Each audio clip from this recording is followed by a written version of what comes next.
This morning we are, as I think I said, making the transition to starting a whole series of talks about the analytic epidemiologic studies that we do when we have a hypothesis to test.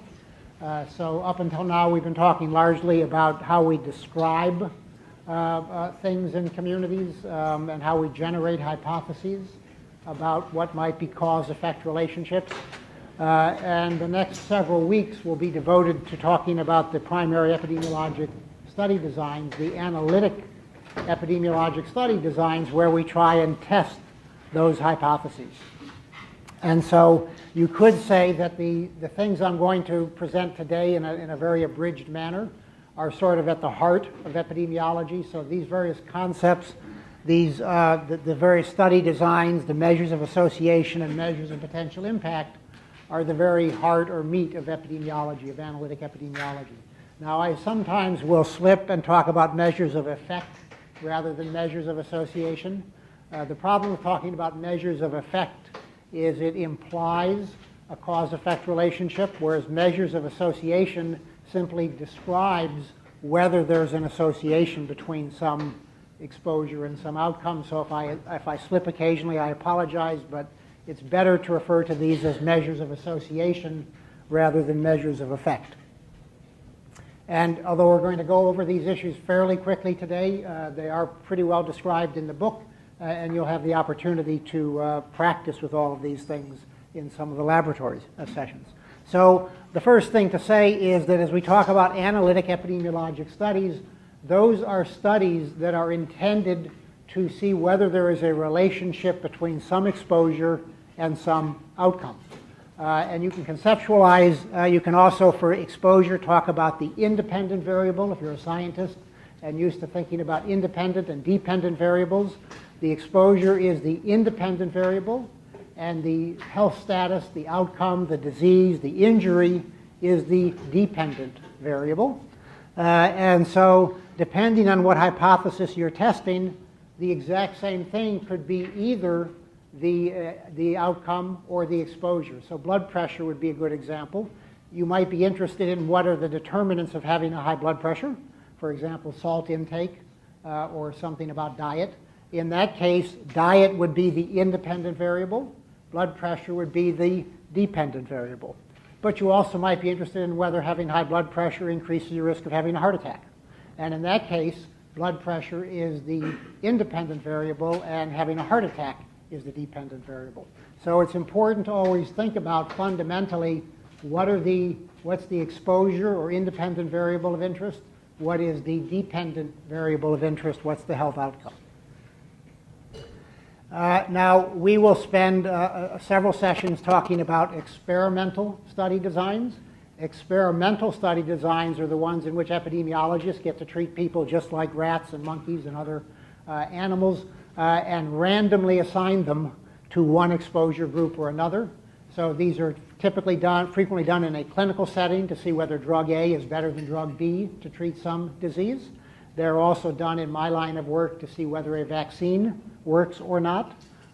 They're also done in nutrition and health education and a variety of other areas to see whether some educational message or program is beneficial. But as you can imagine, as we'll come back to, we can generally only do those experiments when we randomly assign people. When we think we have something beneficial, we generally can't randomize people to harmful exposures. And when we're interested in whether something is potentially harmful, because we can't randomly assign people, we're stuck doing what are called observational studies. And people don't end up in those groups randomly. So just as a simple example, smokers and non-smokers differ in many, many respects. And later in the semester, we're going to talk about this concept of confounding when there are third variables that confuse our ability to look at the relationship between an independent variable and a dependent variable. But observational studies are ones where the exposure basically is determined either by nature, you're male or you're female, you're old, you're young, you're whatever, or by choice. You smoke, you don't smoke, you drink alcohol, you don't drink alcohol, you take birth control pills, you don't take birth control pills, etc. So Those are the two major types of analytic epidemiologic study designs. And so I've already said some of this for these experimental studies we're going to come back to. We can only generally look at potentially beneficial effects of a treatment or a prevention measure. We randomly assign people to different exposure statuses. We can randomize either individuals or groups. So we talk about individual level or cluster or group randomized studies, which we'll come back to. And then we obviously follow up the groups over time to see who gets the various outcomes we're interested in or not. And in these studies, we can calculate in the different exposure groups, the vaccinated versus the unvaccinated, drug A versus drug B, we can calculate the risk of the outcome. Sometimes we can calculate the incidence rate, and we can also calculate something called the odds. And I'm going to define the odds later this morning in various exposure groups and then make comparisons. Observational studies, we can look either at beneficial or harmful effects of an exposure. But again, this is not a random assignment into different exposure groups. And that lack of random assignment is the key distinction between observational and experimental studies. Again, we can compare risks or rates or odds in different exposure groups. Or in the case of something called case control studies, which we're going to spend some time on, we start out knowing who's in which outcome group, and we then can compare the frequency of exposure in different outcome groups. So that's something we will come back to. And again, observational studies can also be at the group or individual level. And we've already talked about observational studies where we're making group level comparisons.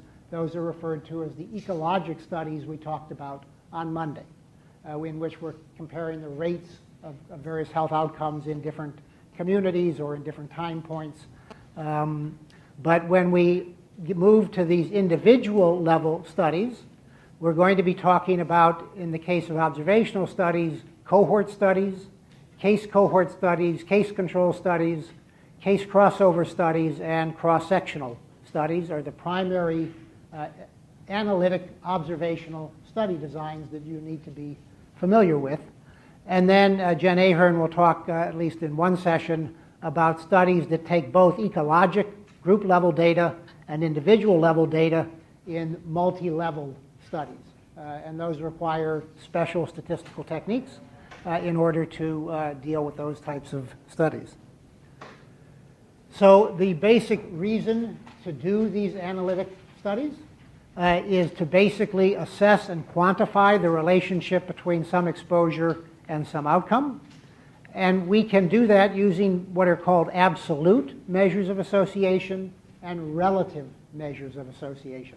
So those are the two broad types of measures we're interested in, absolute and relative measures. So examples of an absolute difference would be something like the incidence rate difference or the risk difference. So the rate or the risk difference is pretty simple. You take the rate or the risk of the outcome in the exposed group, you take the rate or the risk of the outcome in the unexposed group, and you subtract one from the other. And that difference is the rate difference or the risk difference. Okay? One of the real problems with epidemiology is for virtually everything, we have at least 3 or 4 different terms to confuse things. So that rate or risk difference is sometimes called the excess rate or excess risk, the absolute rate or risk reduction, or the attributable rate or risk. All of these refer to the exact same thing. And then to make matters even worse, sometimes people use the same phrase or term to mean 2 different things. So the terminology is terrible and confusing, and it's not my fault. So I guess get used to it. But here we are basically talking about the difference in the rate or the risk between the exposed and the unexposed. So the risk difference, and I'll show you examples of rate and risk differences.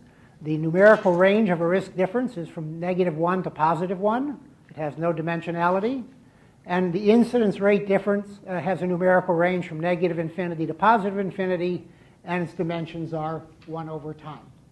Okay? So let me try and illustrate this with some very simple examples. This is an example of a risk difference. So here the question, the very simple question is, if you are born to a woman who we're now taking breastfed babies, okay? And fundamentally, if you're born to a woman who has a high level of antibodies in her breast milk, antibodies to cholera, compared to being born to a mother with very low levels of antibody, is your risk of cholera, in this case just diarrhea, but basically cholera, any different? In other words, do those antibodies in the breast milk offer you some protection, right?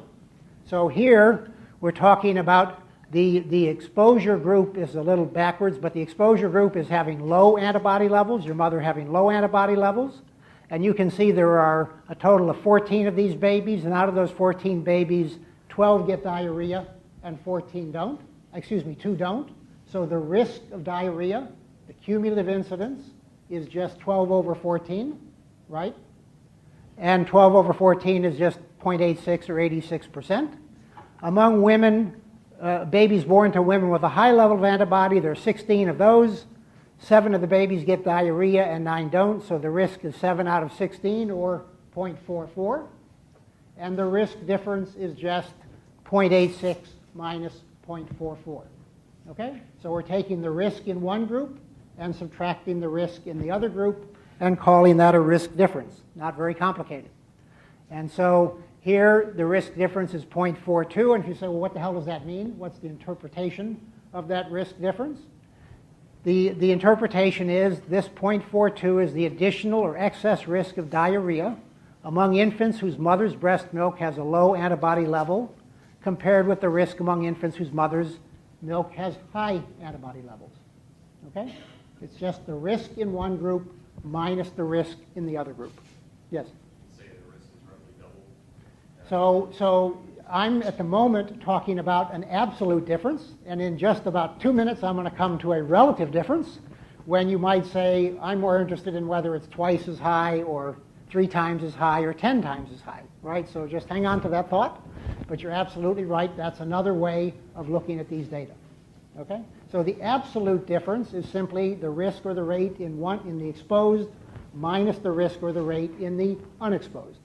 And it's the risk or the rate difference, or the excess risk or rate. So here is an example of an incidence rate difference. So again, these are incidence density rates where the denominator is what?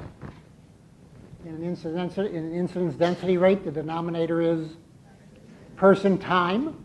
So it's not persons, it's person time.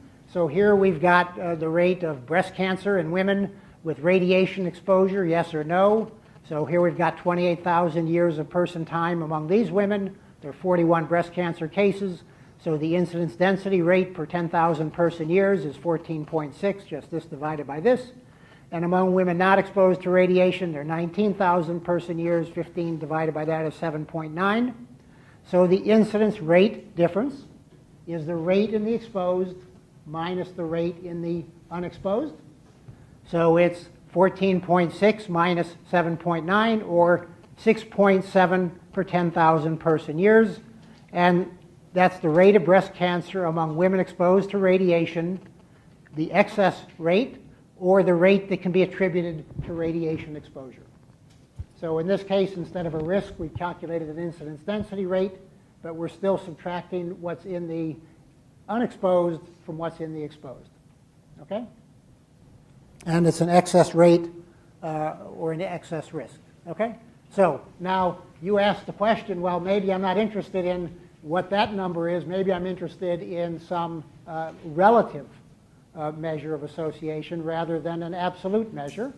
And so when we're interested in relative measures of association, instead of subtracting the rate or the risk in one group from the other, we simply divide one by the other, okay? Which is what you were asking about. And so if we have incidence rate ratio, if we have incidence rates, we divide the incidence rate in the exposed by the incidence rate in the unexposed, and we have, it, not surprisingly, an incidence rate ratio, right? If we've calculated risks, we have a risk ratio. If we've calculated hazard rates, we have a hazard rate ratio. If we have prevalences, we have a prevalence ratio. And if we've calculated odds, as I'll come back to in a minute, we have an odds ratio. So we're simply taking one of these in the exposed and dividing it by what it is in the unexposed. Okay? Now, the term relative risk you will frequently hear, and people sometimes are a little sloppy in their language and use relative risk to refer to virtually all of these. Okay? It is better to talk about exactly what it is you've calculated and give it the correct name. If it's an incidence rate ratio or a risk ratio, those are better terms to use than this somewhat overarching term of relative risk. But people frequently use this to talk about fundamentally all of these. But here you can just see the risk ratio is the risk in the exposed divided by the risk in the unexposed. So to point out that the numerical range of these ratios is 0 to infinity, and they have no dimensionality. Okay? So in terms of your specific question, going back to this simple case of diarrhea, we've now got the risk in the exposed, those exposed to low level of antibodies. We've got the risk in those exposed to high level of antibodies. So instead of subtracting one from the other, we divide the risk in the exposed divided by the risk in the unexposed. 0.86 divided by 0.44 is 1.96. And this is the concept you're asking about, with which most people are much more comfortable, and talking about the fact that basically the risk of diarrhea in infants of mother's breast milk with low antibody is almost twice the risk of that in babies born to women with low antibody. And it is generally the case that people are more comfortable talking about these relative measures of effect. They seem to be intuitively more obvious to people, but they are both potentially useful and important to look at. Okay? So again, here it's just the risk in the exposed divided by the risk in the unexposed, or if we have incidence rates, it's the incidence rate in the exposed divided by the incidence rate in the unexposed. So for radiation and breast cancer, it's 14.6 per 10,000 person years divided by 7.9 per 10,000 person years, or 1.86. The incidence rate of breast cancer among women exposed to radiation is 1.86 times the rate in unexposed women. Okay? So once you have a rate or a risk in the exposed, a rate or a risk in the unexposed, you can subtract one from the other, or you can divide one by the other, depending on what you're interested in. Now, if an exposure is thought to be protective, something like a vaccine, which group should have a lower risk or rate of disease, the exposed or the unexposed?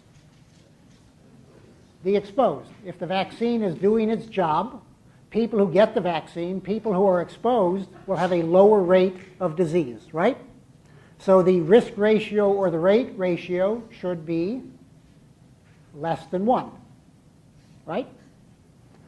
Okay.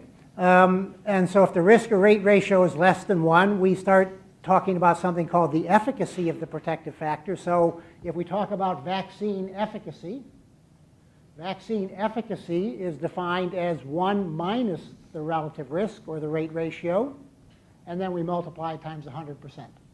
Okay? So if there are no cases in the vaccinated group, what's the rate in the exposed?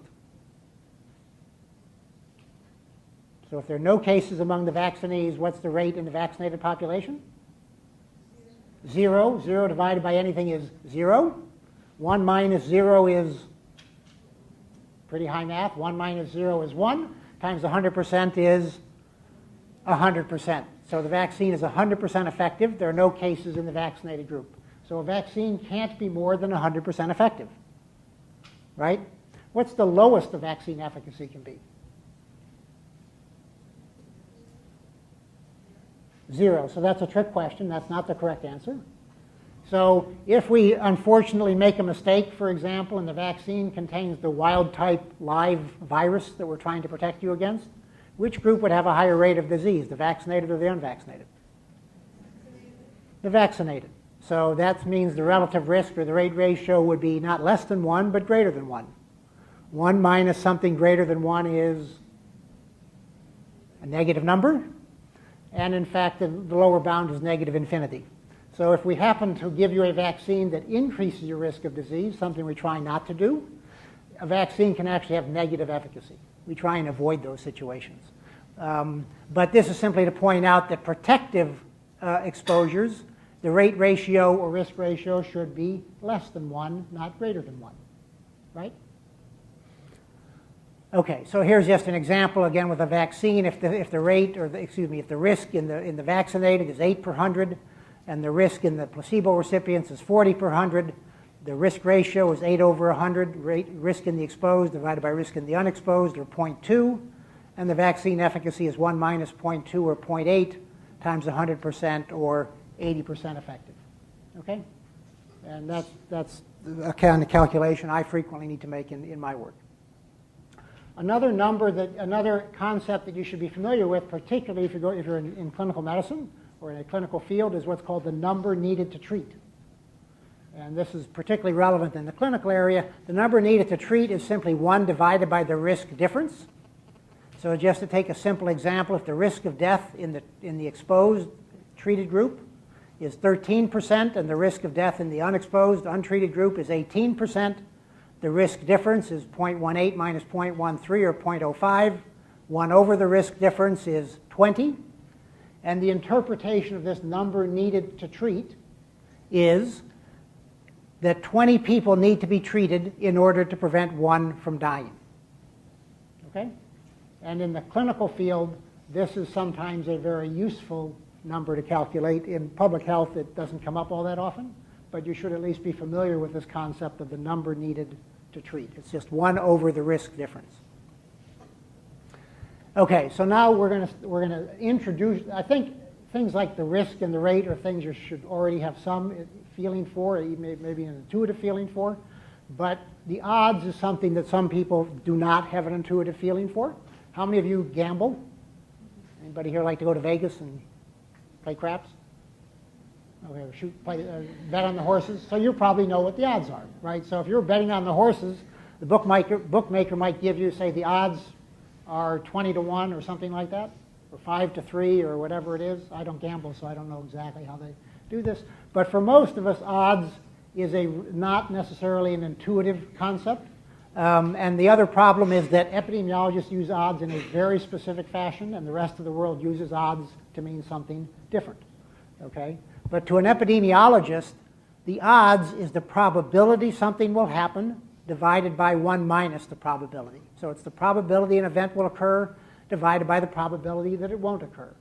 So it's simply probability divided by 1 minus the probability. Okay? So the simple example is if you take a die, that's the singular of dice. If you take a die, it's a 6-sided cube. What are the chances you will roll a 6, assuming it's a fair die?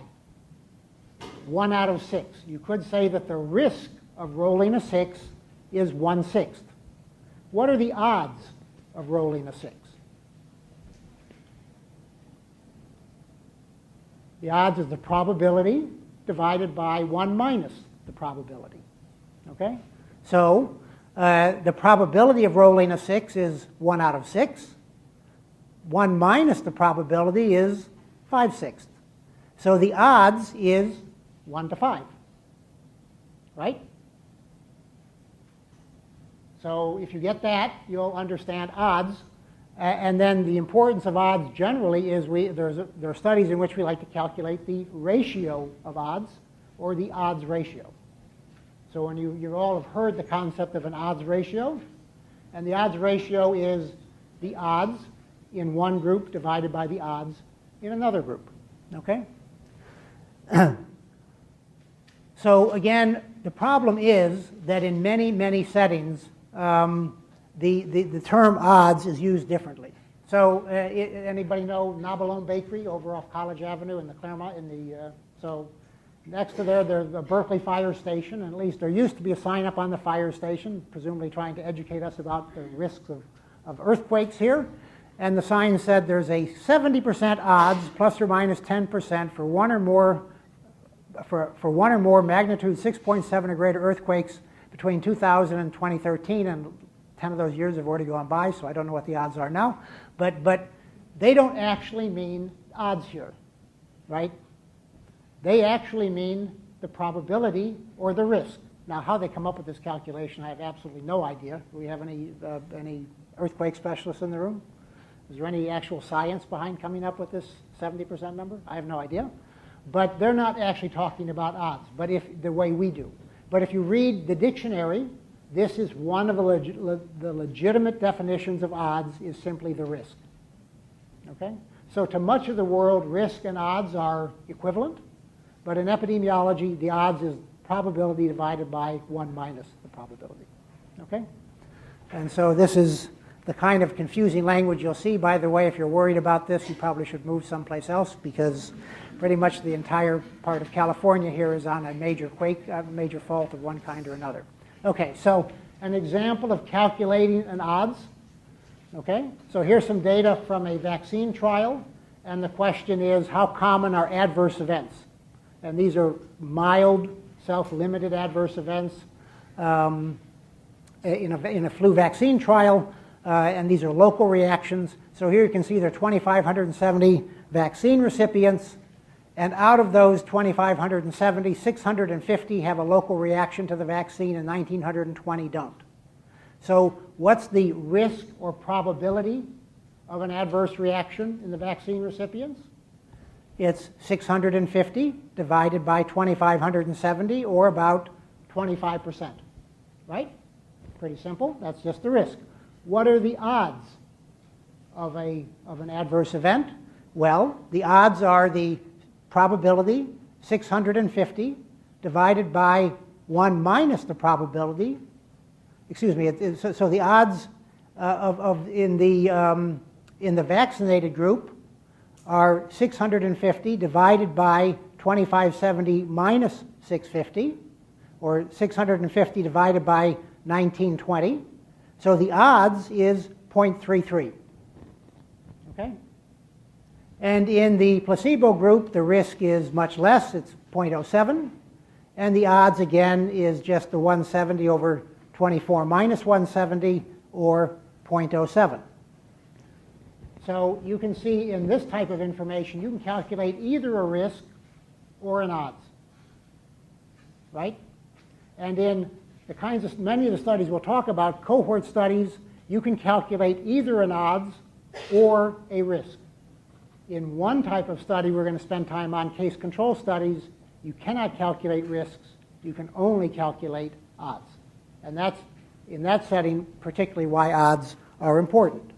So if you're interested in the odds ratio of local reactions in the vaccinated and placebo groups, it's the odds in the exposed divided by the odds in the unexposed, or the 650 over 1920, the odds in the exposed over 170 over 2240, or 4.46. That is the odds ratio.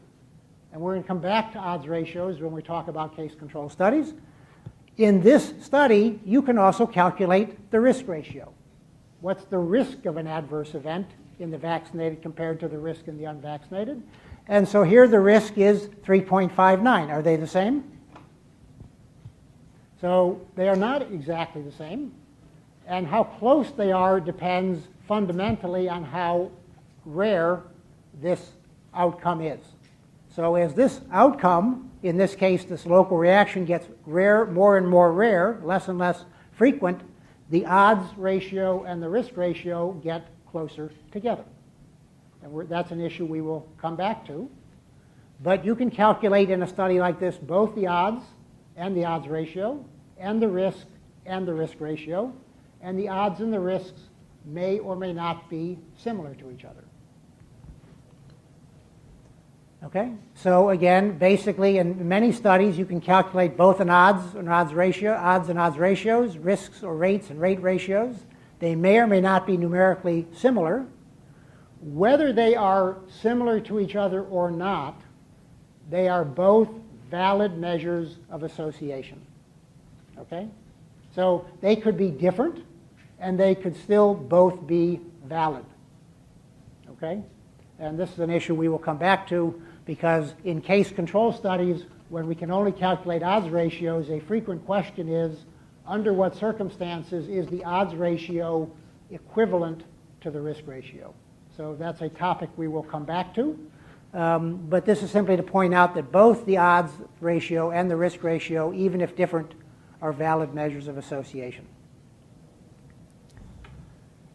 Okay, now the other types of measures that we are interested in epidemiology are called measures of potential impact. And these are what proportion of cases of a given disease or outcome can be attributed to a given exposure and hence might be preventable if that exposure could be eliminated. Okay, so to what proportion, for example, of lung cancers are attributable to smoking? Okay? And unfortunately, there are two types of attributable fractions or measures of potential impact. One is the attributable fraction exposed, and this is basically what proportion of cases among those with the exposure are attributable to that exposure. So in other words, among smokers, what proportion of their lung cancers are attributable to smoking? And the implication is if we could get rid of all smoking, that would be the proportion of lung cancers we could eliminate among smokers. Okay? So the attributable fraction exposed, also called the attributable risk percent or the etiologic fraction exposed, is what proportion of the cases are attributable to the exposure among the exposed group. And it's simply the risk in the exposed minus the risk in the unexposed divided by the risk in the exposed times 100. It's also equal to the risk ratio minus 1 divided by the risk ratio. Okay? So here's a simple example. And we'll come back to these data. So in this case, these are rates rather than risks. This is a famous cohort study of British physicians that we will look at a little later. But fundamentally, this is a study that took all of the male physicians practicing in Britain in about 1952 or 54, something like that, and followed them over time.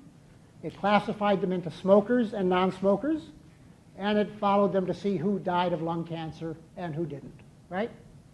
It's a cohort study. Among the smokers, there were 15,000 person years, excuse me, among the non-smokers, there were 15,000 person years of time, and there was one lung cancer death. So the incidence density rate of lung cancer death in the non-smokers was 7 per 100,000.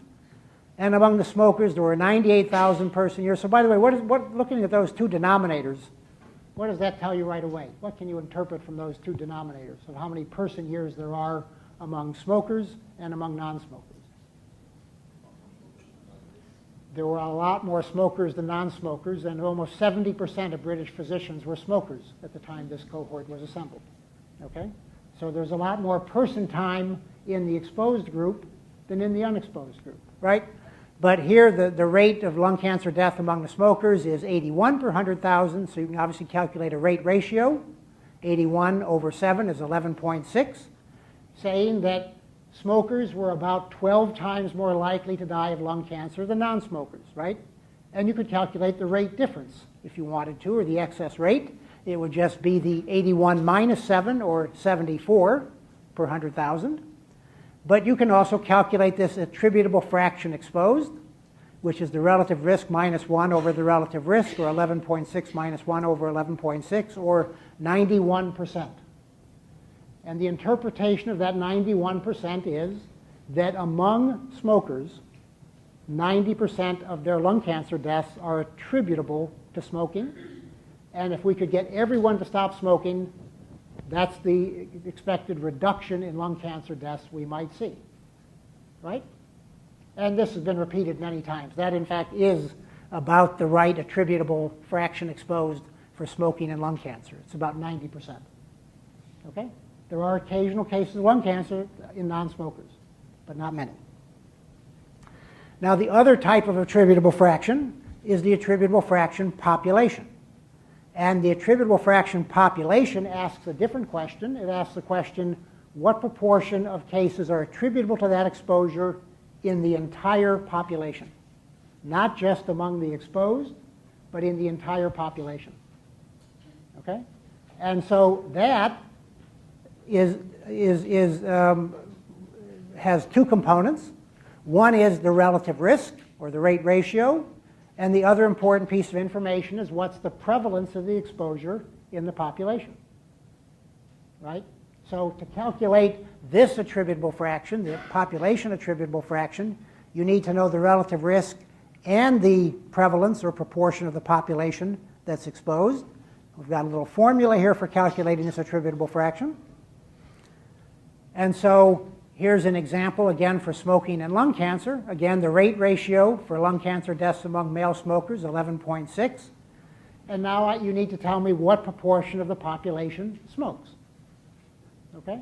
So if you assume that 10% of males smoke, the attributable fraction, the proportion of lung cancer deaths in the entire male population attributable to smoking, when you take this formula, turns out to be 51%. So in a population where smokers are 10 times more likely, where they're 12 times more likely to die of lung cancer, and where 10% smoke, about half of the cancer deaths are preventable by getting rid of smoking. And obviously, this is enormously dependent on the prevalence of the exposure. So this just shows that. I'm going to show you a graph in a minute, but so you can see if the rate ratio is 11.6, so here it was 10% of smokers, the population attributable fraction is 50%, but if 80% of the population smokes, then the population attributable fraction is much higher, right? So when you're interested in the population attributable fraction, you also need to know what the prevalence of the exposure is. And this is simply to point out that you could have something with an extraordinarily high rate ratio, in this case 200. So an example of something like this would be a chemical called vinyl chloride. And vinyl chloride is a potent cause of liver cancer. And the relative risk is probably in the order of hundreds of fold. People exposed to vinyl chloride are hundreds of times more likely to get liver cancer. But you won't be surprised to know that exposure to vinyl chloride in the general population is exceedingly rare. So the prevalence of exposure is very low. And even with an extraordinarily high rate ratio, the attributable fraction would be quite small, right?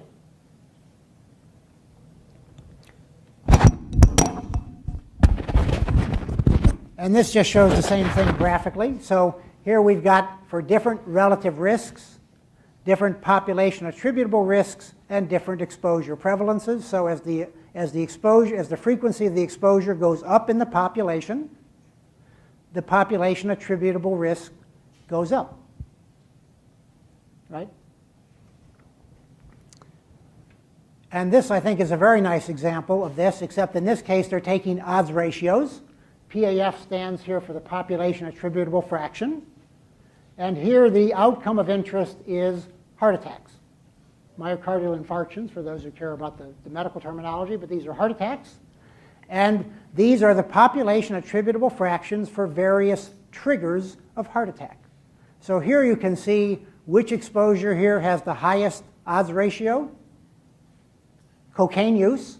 And cocaine use is associated with about a 25-fold increased risk of having a heart attack.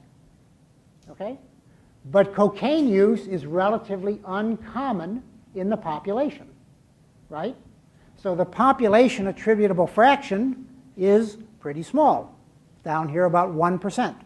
So this says that in the entire population, about 1% of heart attacks are attributable to cocaine use. Okay? On the other hand, we have a number of exposures that are much more common, like coffee. Okay? Here, the increased risk or odds of a heart attack associated with drinking coffee is only about 1.5. So you can keep drinking your coffee and not have to worry about increasing your risk of a heart attack very much. But coffee exposure is very common, right? So even though the relative risk, in this case the odds ratio, is only marginally elevated, not very high, it's such a common exposure that in fact it accounts for more heart attacks than cocaine use, even though cocaine use is associated with a 25-fold increased risk of a heart attack. And so this just looks at things such as air pollution at different levels, traffic exposure or participation in traffic, whatever that means, participation in traffic, alcohol, here's anger, sexual activity, respiratory infections, positive emotions, I don't know what the hell that means, negative emotions, physical exertion. Here's marijuana use.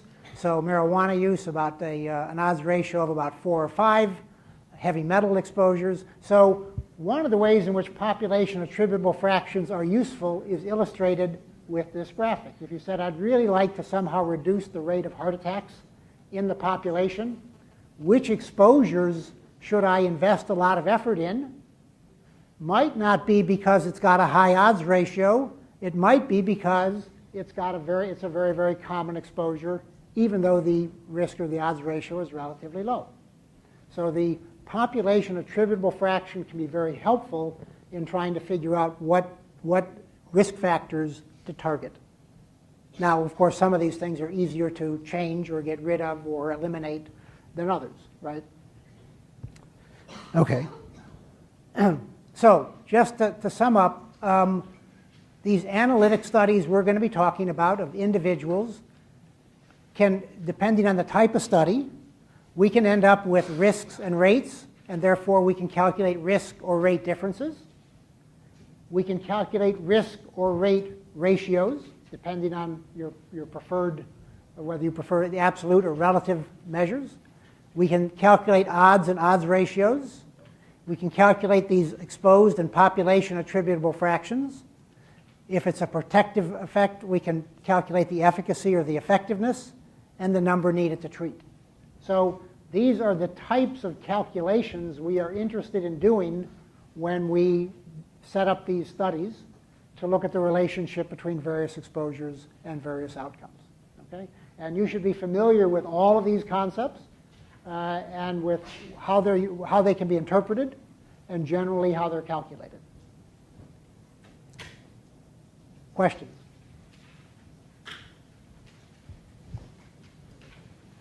No? Yeah. It's a specific question. Good. Slide 21. No. Okay, slide 21, yes. You are showing us number needed to treat Uh-huh. as 1 over risk difference. Yep. And as my understanding, you're calculating the difference here as unexposed minus exposed. And I thought it was supposed to be exposed. So these are exposures that are protective, right? Oh, okay. So the risk should be lower in the exposed group. We're talking about protective things like a drug that reduces your risk of dying or a vaccine. So the risk in the exposed should be lower than the risk in the unexposed.